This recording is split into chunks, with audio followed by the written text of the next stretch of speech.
Let us now look at amines, which are nitrogen containing compounds. So amines functional group is NH2. I'm just revising with you how we used to write their IUPAC names. If there are 3 carbon atoms in this chain, so I'll say this is propane amine. Now on the nitrogen atom, first identify the longest chain. This is the longest chain. After that there is nitrogen atom and then methyl group. So on the nitrogen atom is a methyl group. So this becomes N-methyl ethane amine.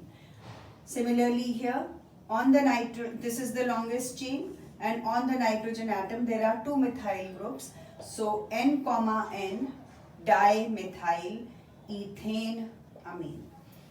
This is aromatic amine, also known as aniline, details of which we will be studying this year.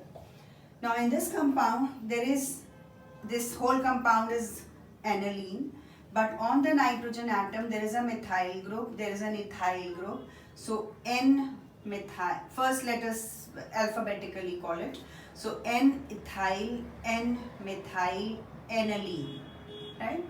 Now if I want to have isomerism, supposing this is the formula given to you. So N means that the compound must contain NH2. So I've made 1, 2, 3, 4 carbon atoms and NH2. I can change this chain by making it into 3 carbon atoms and 1 methyl group here. So between these two is chain isomerism. You already know whenever we show isomerism, it is always in pairs. The second one is position isomerism, where the position of the functional group has changed. So there are still 3 carbon atoms here, molecular formula remains the same, only NH2 has changed its place. So we will say this is position isomerism. If I am looking at primary, secondary and tertiary amines, they are functional isomers. So if it is NH2 primary amine, NH secondary amine, only N is tertiary amine. Molecular formula is same, but the structure has changed.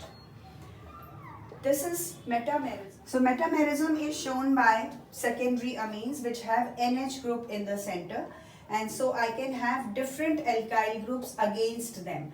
So there are 4 carbon atoms. C4H11N has 4 carbon atoms.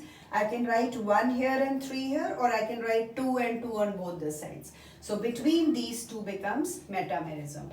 So amines can show all 4 types of isomerisms, that is chain, position, functional and metamerism, which will be shown only by secondary amines.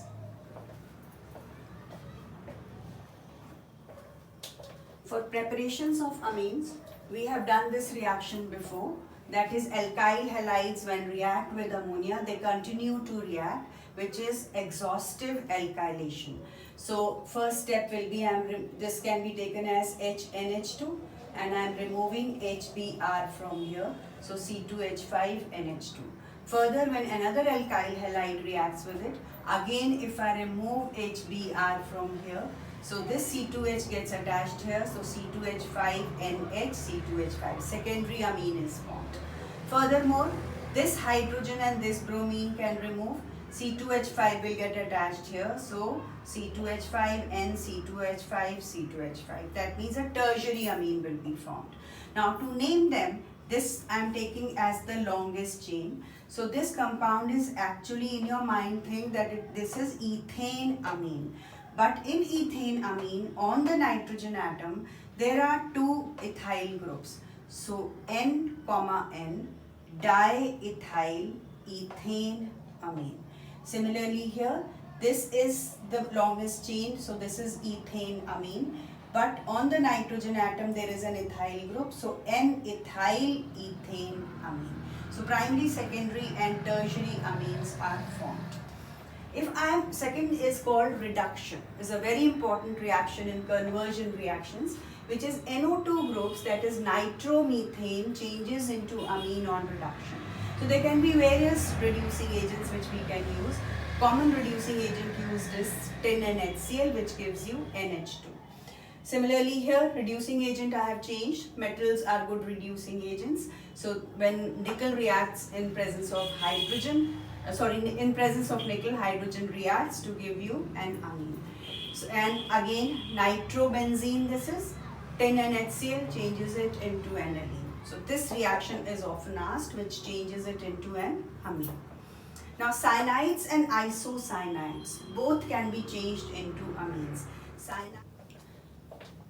So when cyanides are reduced, you know before that cyanide contains a triple bond. So onto a triple bond, if I attach once hydrogen, it becomes a double bond. Another time I attach, it becomes a single bond. So 4 hydrogen atoms are attached and it becomes CH3, CH2, NH2.